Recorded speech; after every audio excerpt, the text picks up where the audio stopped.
Okay, this is the new immigration period, part two, about what the response was to all of these new immigrants that were coming in looking for their American dream.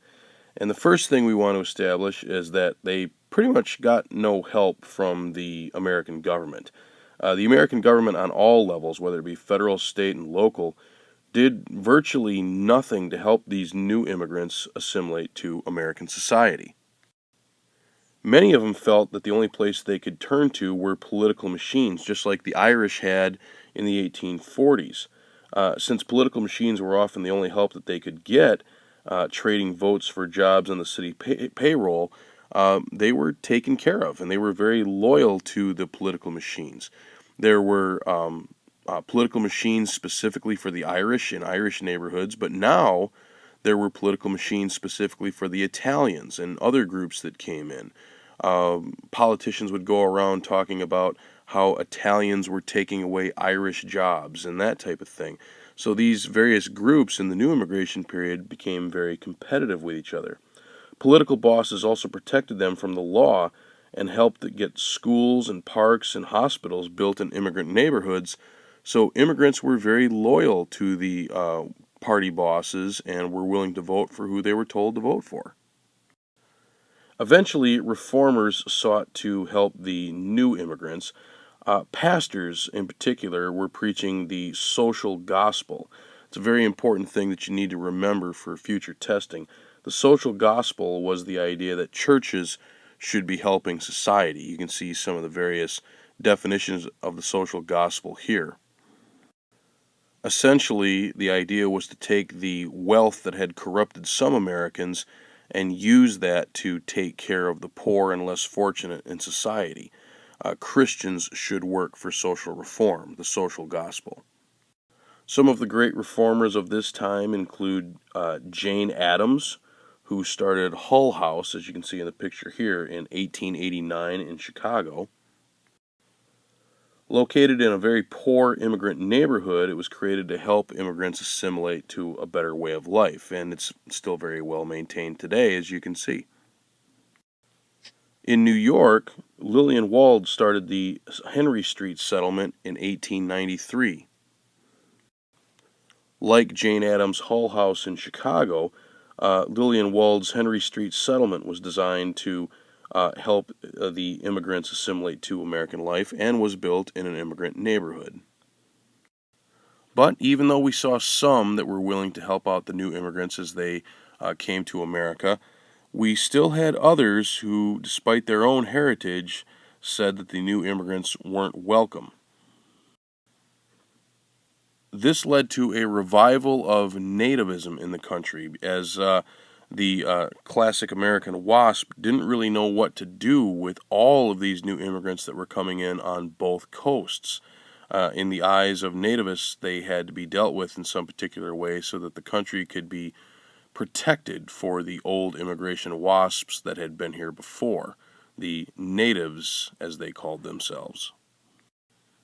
The nativist movement didn't just include WASPs anymore, the white Anglo-Saxon Protestants, but it also included most of the old immigrants, in some cases even the Irish.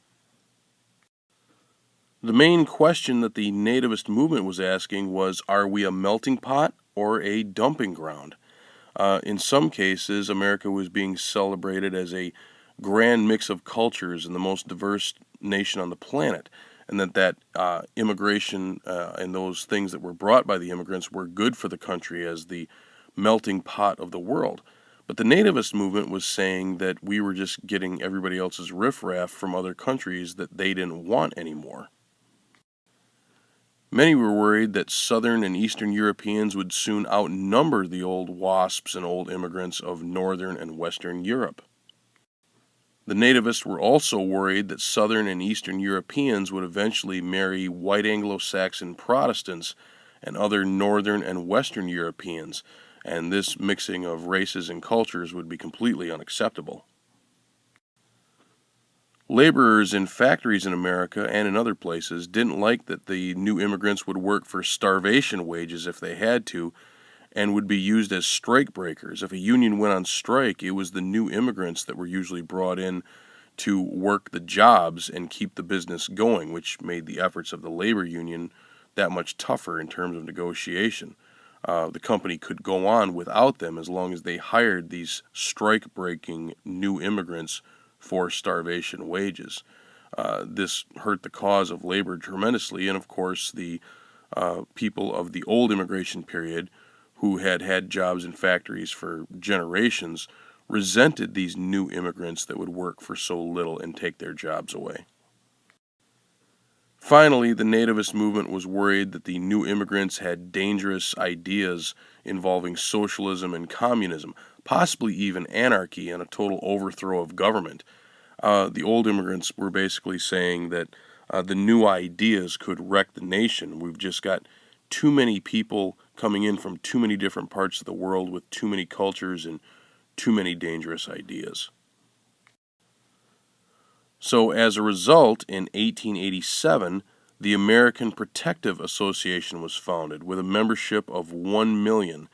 It completely opposed anything that was non-WASP, Catholicism. They felt that the Catholics obeyed the Pope above the government, so they wanted to limit Catholic immigration. They wanted to ban Catholics from teaching or holding public office. They also wanted to make understanding English a requisite for citizenship. It was an organization that was very, very white Anglo-Saxon Protestant in everything they did, and very discriminatory towards the new immigrants. It faded out by 1900, but there were other nativist groups as well, including, as you can see at the bottom of the slide here, the Immigration Restriction League, which said that was essentially German, and said that America should be populated with people of German origin because of their energy and intelligence. This group was organized by Harvard graduates, which is a little surprising.